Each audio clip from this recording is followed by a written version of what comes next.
নামাজের সূরাতুল আসর ছোট্ট একটা সূরা তেলাওয়াত করেছি। এই সূরার আলোকে আমি সংক্ষিপ্ত সময় কিছু কথা বলবো। আল্লাহ তাআলা যেন আমাদেরকে, আমাকে সহ আপনাদের সকলকে প্রত্যেকটা কথার উপরে আমল করার তৌফিক দান করেন।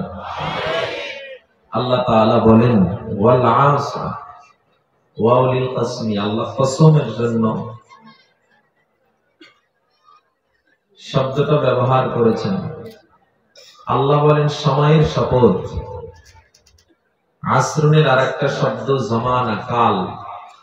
আল্লাহ সময়ের শপথ করে বলেন ইন্নাল ইনসানা লাফি খুসর, নিশ্চয়ই সব মানুষগুলো ক্ষতিগ্রস্ত। সব মানুষগুলো ক্ষতিগ্রস্তের ভিতরে।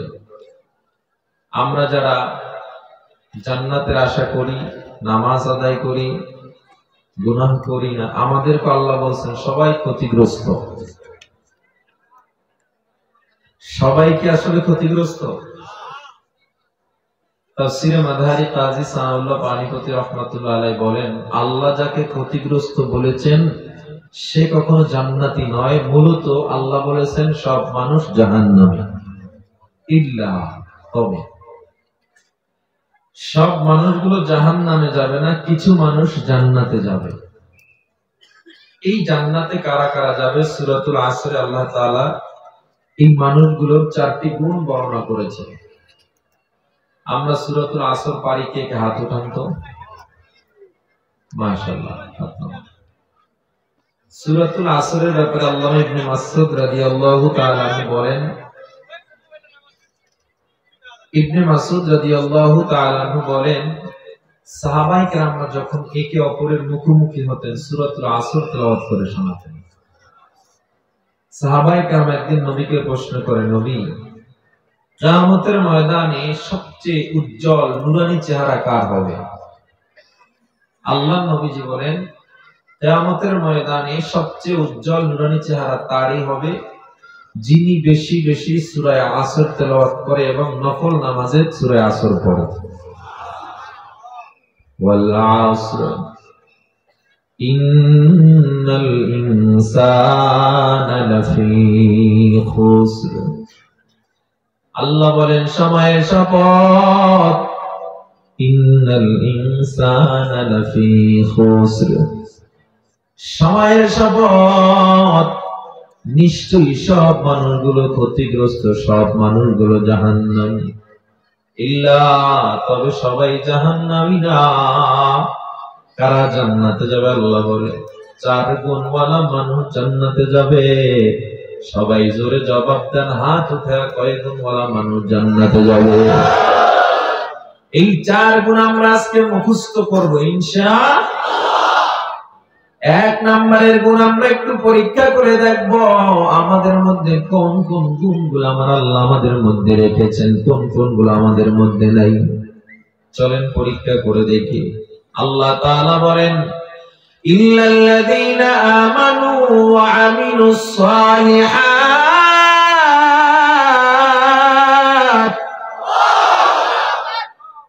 এক নম্বরে যারা ঈমানদার। ঈমানদার কারা? আমানতু বিল্লাহ। এক নম্বরে ঈমানদার তারা যার মধ্যে আল্লাহর উপরে বিশ্বাস আছে। আল্লাহর উপরে কেমনে বিশ্বাস করব? লা তুশরিক বিল্লাহ, আল্লাহর সাথে শরীক করা যাবে না।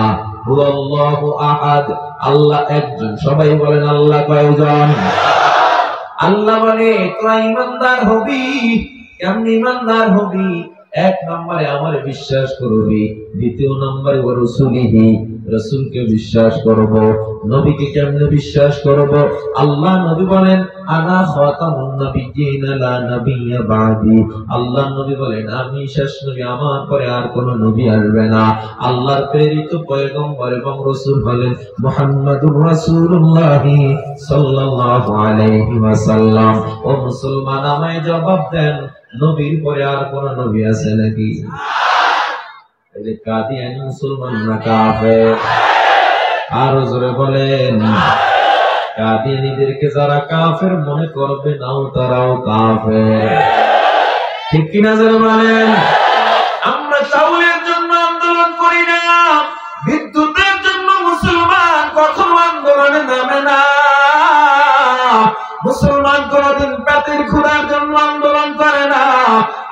কি বিদ্যুৎ দেওয়া হবে না।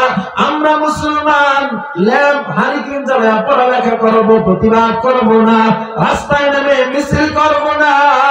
আমাদেরকে যদি পেঁয়াজের দাম 200 থেকে 300 করা হয়, 400-500 করা হয়, খাদ্যের জন্য আন্দোলনে নামে না মুসলমান, পেটের তাই আন্দোলনে নামে না। আমাদেরকে যদি বাসস্থান দেওয়া না হয়, গাছের তলায় জীবন কাটা দিব গো, তবে আমার কলিজার টুকরা নবীর খতমে নবুয়তের উপরে যদি আক্রমণ করা হয়, আমার আল্লাহকে নিয়ে যদি কটূক্তি করা হয়, এই মুসলমানের পেটে ক্ষুধা থাকুক আর না থাকুক, আল্লাহর রাসূলের কটূক্তি খতমে নবুয়তের উপরে কাদিয়ানীর মতো সম্প্রদায়ের কোন আঘাত মুসলমান সহ্য করবে না।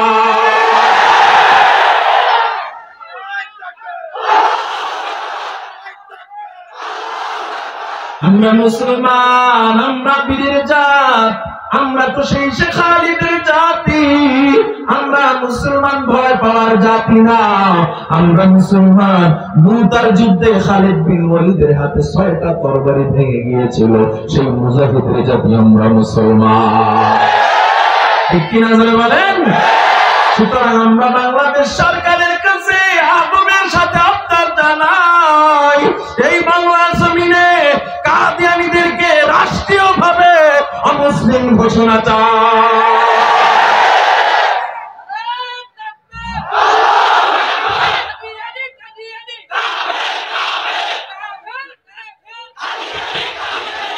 ও মুসলমান ইমানদার, আল্লাহ বলে ইমানদার হবা, শুধু শুধু মনে মুখে মুখে দাবি করো না আমি রাসূলকে ভালোবাসলাম, নবীকে ভালোবাসলাম, কিন্তু কাদিয়ানীরা দাবি করলো সেও নবী। আমরা মুসলমান যদি এটারে যদি আমরা নবীর বিশ্বাস করতাম, কাদিয়ানীকে নবী বলার পরেও আমরা চুপ থাকতে পারতাম না। ঠিক কিনা? আমরা তো গরু খাওয়া মুসলমান, ঠিক না? আরো একটা পার্থক্য আছে, বাপ মা খতনা করাইছে, এটা একটা পার্থক্য আছে। ইহুদি খ্রিস্টানের গালে দাড়ি নাই, মুসলমানের গালে দাড়ি নাই।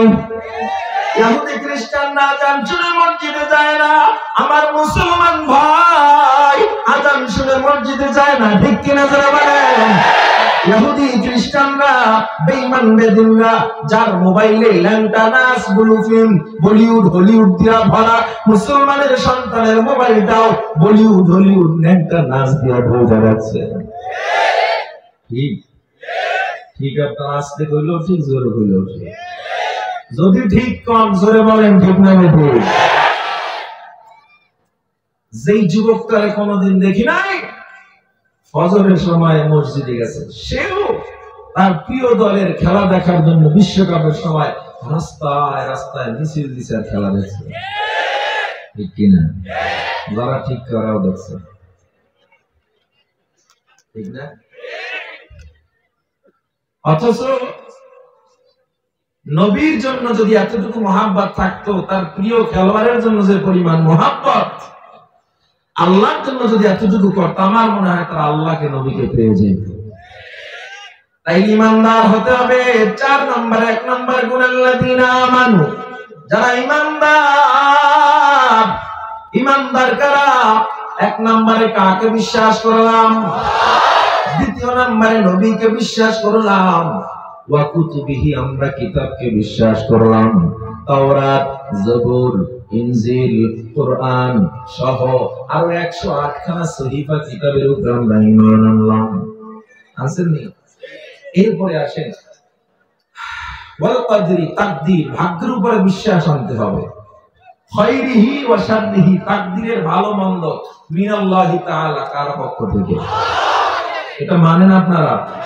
ওয়াল বাসি, পুনরুত্থান, মরণের পরে আল্লাহ উঠাবেন, বাদাল মাউত, মরণের পরে আল্লাহ আবার কিয়ামতের দিন উঠাবেন, এটা বিশ্বাস করেন কি করেন না? তাহলে আলহামদুলিল্লাহ যে আমাদের 4 গুণের 1 গুণ আমাদের মধ্যে বিদ্যমান। সকলে কোন আলহামদুলিল্লাহ। জান্নাতে যাইতে আর কয়টা গুণ লাগবে? হইছে কয়টা? বাকি আছে কয়টা? 3টা গুণ। আল্লাহ কয় ইমানদার হলে হবে না। আল্লাহ বলেন ওয়া আমিনুস সলিহাত। ইমানদারের অভাব নাই, তোমার মতো হাজার হাজার মানুষ আল্লাহর মানে, নবীর মানে। ওই বান্দা আল্লাহকে বিশ্বাস করে, নবীকেও বিশ্বাস করে, কিন্তু বান্দা ফজরের সময় নামাজের জন্য ওঠে না। আছে না নাই? আল্লাহ মানে, নবী মানে, পরকাল মানে, তাকদীর মানে, কিন্তু বান্দা সুদের কারবারি করে। আছে না নাই? আল্লাহ কয় হবে না, হবে না। ও বান্দা, তুমি যদি জান্নাত পাইতে চাও, ঈমানের পাশাপাশি আমল লাগবে। সকলে বলেন কি লাগবে? এক নম্বরে ঈমান, সবাই বলেন এক নম্বরে। দ্বিতীয় নম্বরে আমল। আমল কাকে বলে আসেন? আমল বলতে আমরা কি বুঝি? নামাজ, রোজা, হজ, যাকাত আমল করলাম তো জান্নাত পেয়ে গেলাম, ঠিক না? নাকি দ্বিধাদ্বন্দ্বে পড়ে গেছেন? নামাজ, রোজা, হজ, যাকাত ঠিক তো আমার জান্নাত ঠিক। কারোর সাথে ভালো ব্যবহার করার নাম আমল। নামাজ পড়ো, রোজা রাখো, হজ করো, যাকাত দাও, আবার ভালো ব্যবহার করো, দান খয়রাত করো, কিন্তু মা বাবার সাথে ভালো ব্যবহার করবা না। আল্লাহ কয় সব আমল বৃথা হয়ে যাবে। আল্লাহ নবীর প্রিয় সাহাবী আলকামা রাদিয়াল্লাহু তাআলা আনহু, তার নাম আলকামা। কেমন একজন সাহাবা, যে আলকামা ইশারের সময় যায় নামাজের মুসল্লায় দাঁড়াইতো, ফজরের সময় জায়নামাজ থেকে বান্দা উঠতো না। এই আলকামা মা বাবার খেদমতে অনন্য দৃষ্টান্ত উপস্থাপন করেছিল। মৃত্যু সজ্জায় শায়িত আলকামা বেলাল তার কালেমা পড়ায়। নবীর প্রধান সাহাবী আলকামা, কিন্তু জবান থেকে কালেমা বের হয় না। হযরত বেলাল পাগল হয়ে গেলেন, দৌড়ে নবীর দরবারে গিয়া কয়, পয়গম্বর, আপনার প্রিয় সাহাবী আলকামার জবান থেকে কালেমা বের হয় না। নবী আমার বড় অবাক হয়ে গেলেন, কি বলল? ও বেলাল, আলকামার জবান থেকে কালেমা বের হবে না, এটা তো সহ্য করা যায় না। কি বললা? ও বেলাল, আলকামার জবান থেকে কালেমা বের হয় না, তাড়াতাড়ি তার মাকে ডাক দাও। ওর মা যদি দুর্বল থাকে, আমি নবী নিজে গিয়ে ওর মায়ের সাথে দেখা করব। সুবহানাল্লাহ। কেমন চরিত্র আমার মায়ার নবীর! যেই নবীর চেহারার দিকে তাকাইলেও নিষ্পাপ মানুষগুলোর পেটের ক্ষুধা নিবারণ হয়ে যাইত। আমার নবীর চেহারা এত আলো। হযরত জাবের একদিন পূর্ণিমা চাঁদের দিকে তাকায়, একবার নবীর চেহারার দিকে তাকায়। সাহাবায়ে কেরাম প্রশ্ন করে, জাবের, একবার কেন নবীর চেহারার দিকে তাকাও, আর একবার কেন পূর্ণিমার চাঁদের দিকে তাকাও?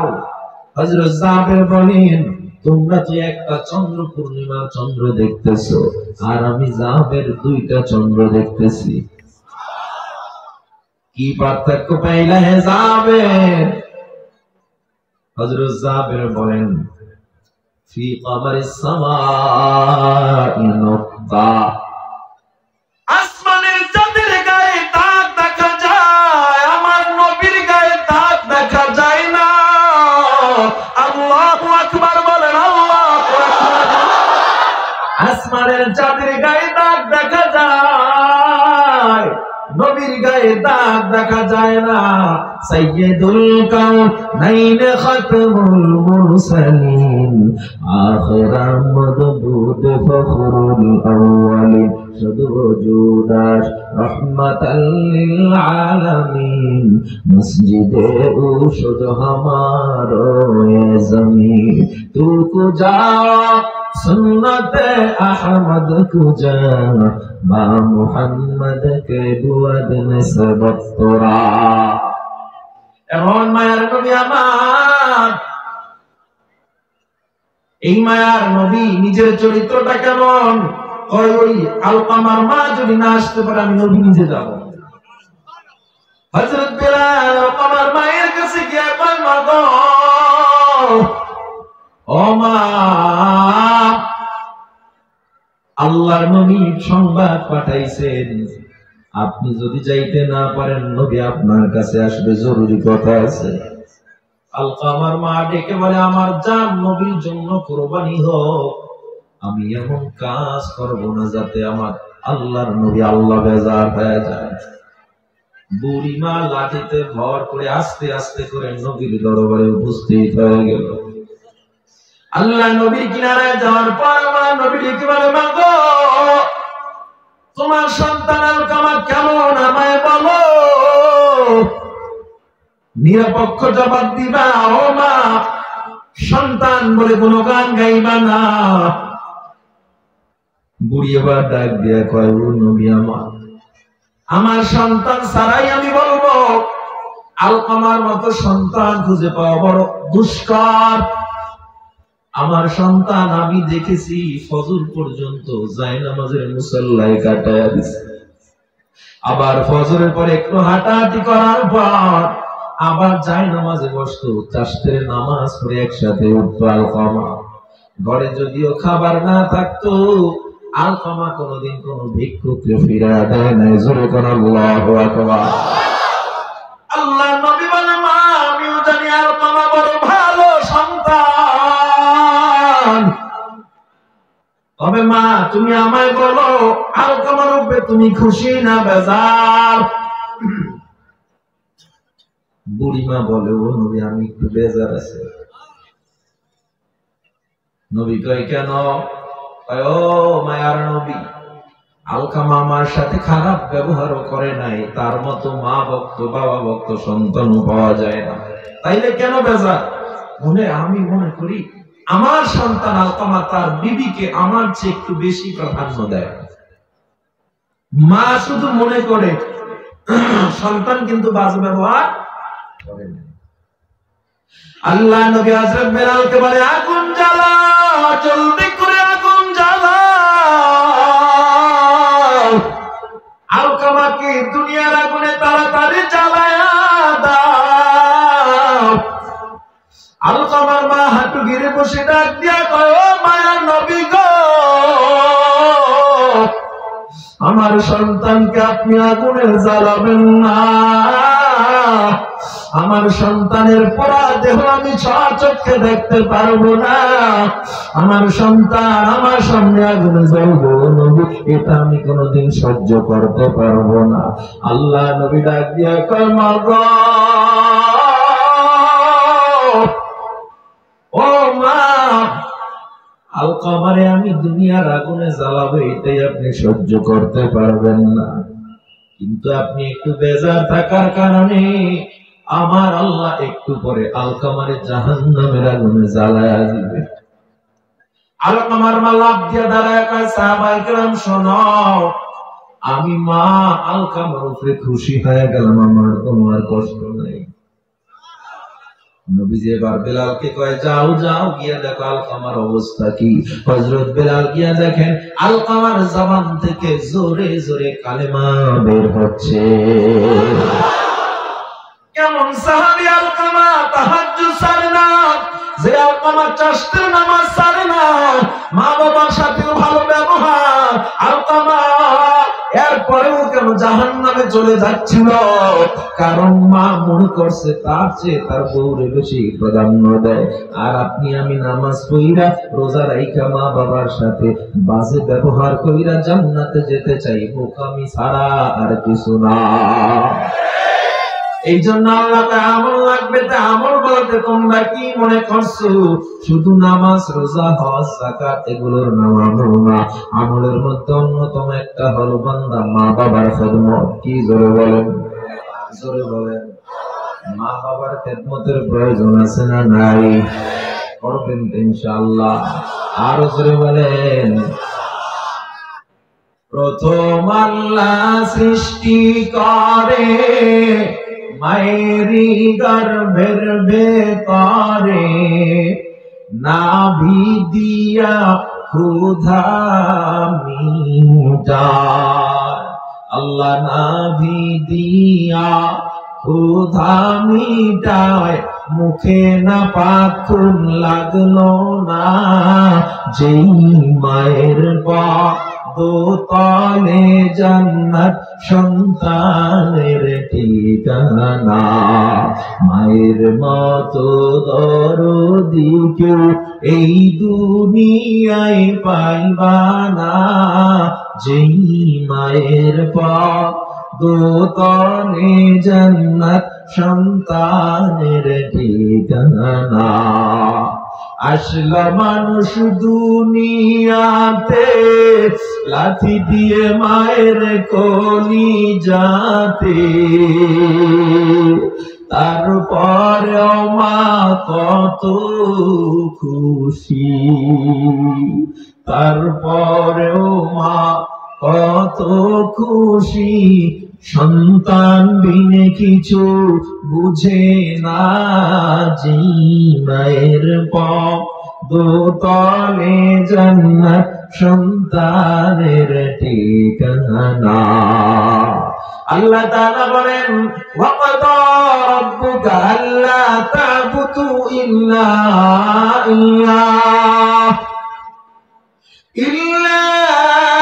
ইয়্যাহু ওয়া বিল ওয়ালিদাইনি ইহসানা।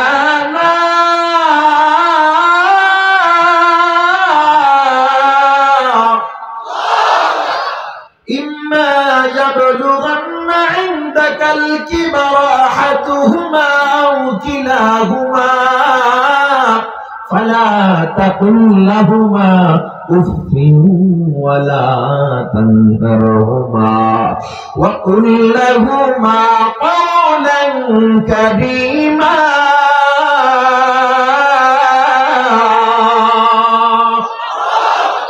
আল্লাহ বলেন, ফালা তাকুল লাহুমা উফ, মা বাবার সাথে উফ শব্দ পর্যন্ত বলা যাবে না। কি উফ? আর আমার সন্তান কয়, আমার যুবক ভাইরা কয়, ও মা গো, বাবারে R1 5 মোটরসাইকেল কিনে দিতে, নাই আগামীকাল থেকে ঘরে আগুন জ্বালায় দিতে, ঠিক কিনা? বাবার সাথে কথা বলতে দ্বিধা করে না।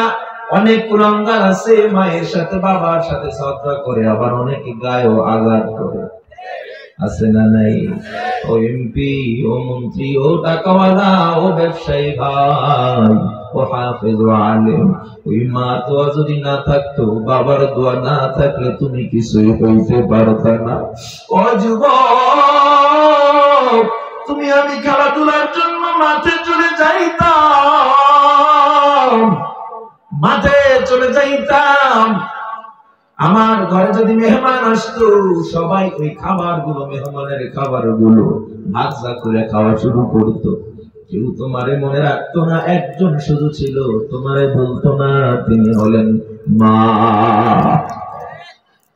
তুমি আমি যখন দূরে পড়ালেখার জন্য, চাকরির জন্য আসতাম, ওই বাড়িতে মেহমান আসতো, মা সবাইরে মুরগি রোস্ট করমা পোলাও রান্না করে খাওয়াইতো, নিজের মুখে মা দিত না।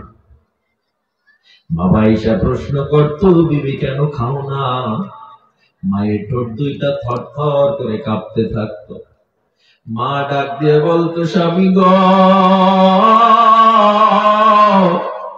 আমার বুকের মানিক দূরে রাইখে আমি মা ভালো খানা খাইতে পারি না।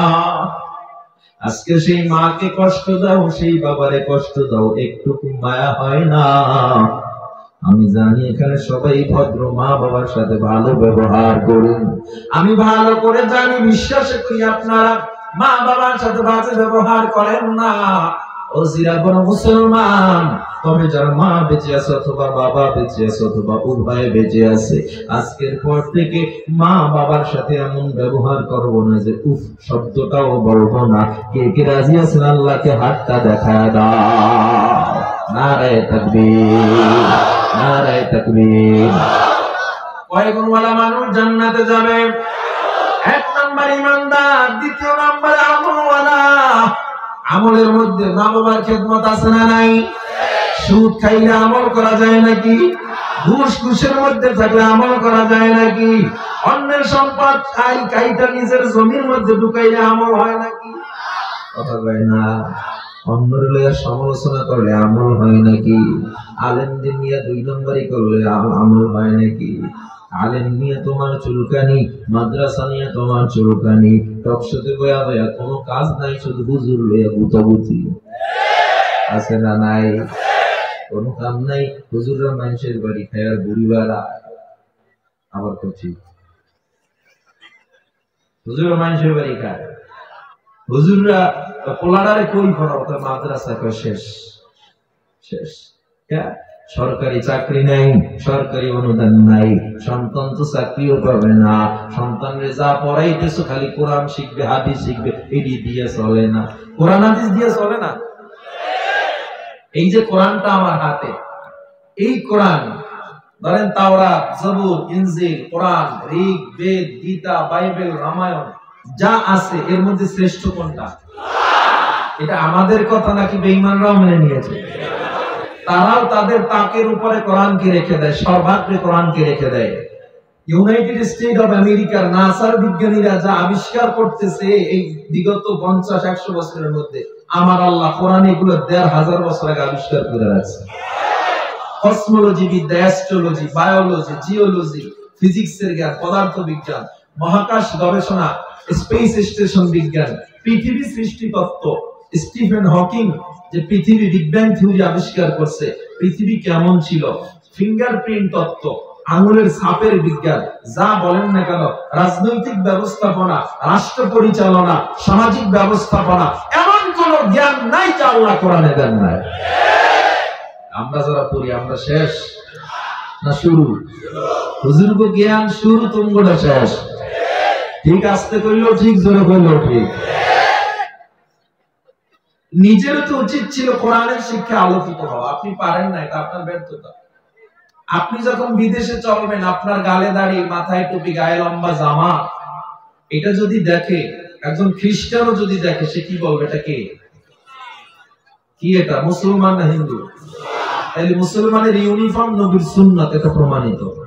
এগুলো আমরা মানতেছি মুসলমান হিসেবে, আপনি কেন মানেন না? মানে না তো মানে না, হুজুরগুলো খালি গুতোয়।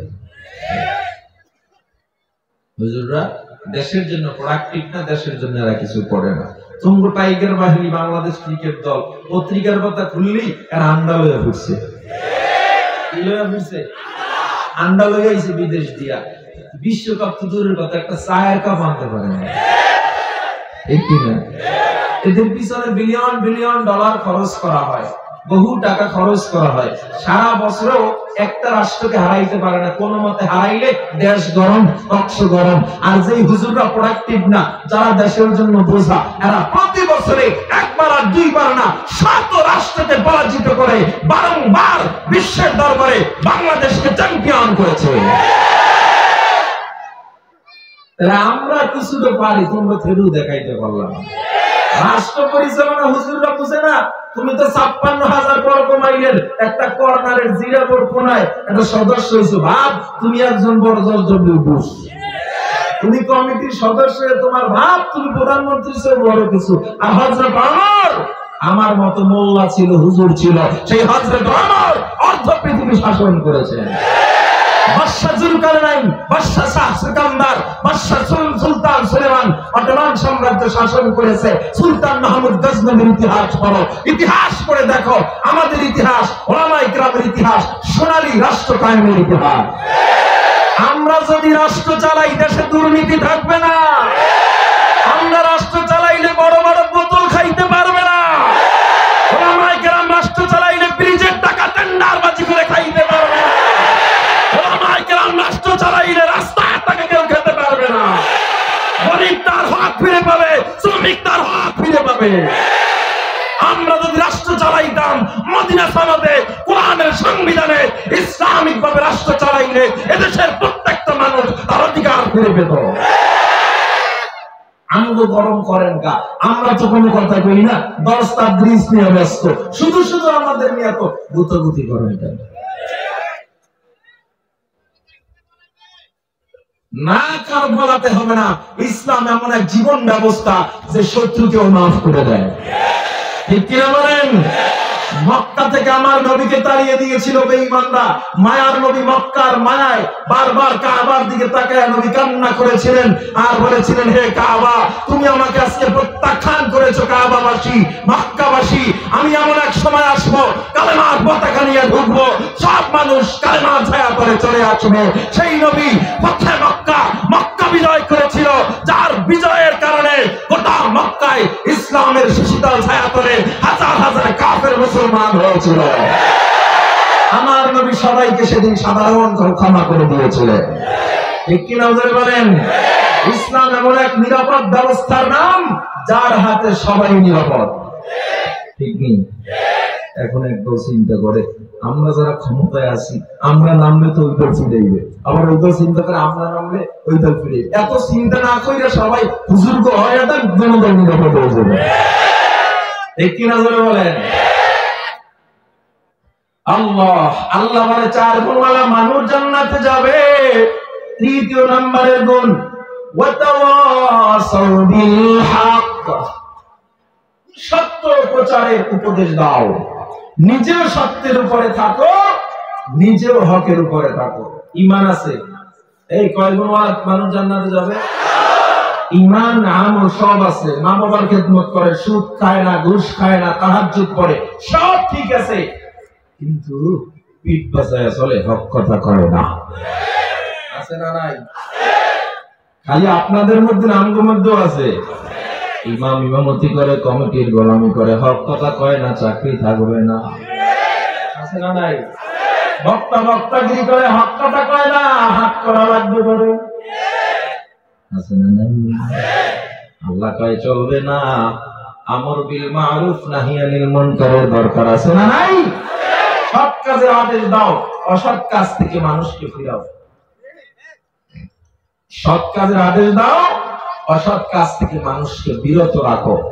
চতুর্থ নাম্বার গুণ, ওয়াতাওয়াসাউ বিস সাবর, ধৈর্য ধারণের উপদেশ দাও।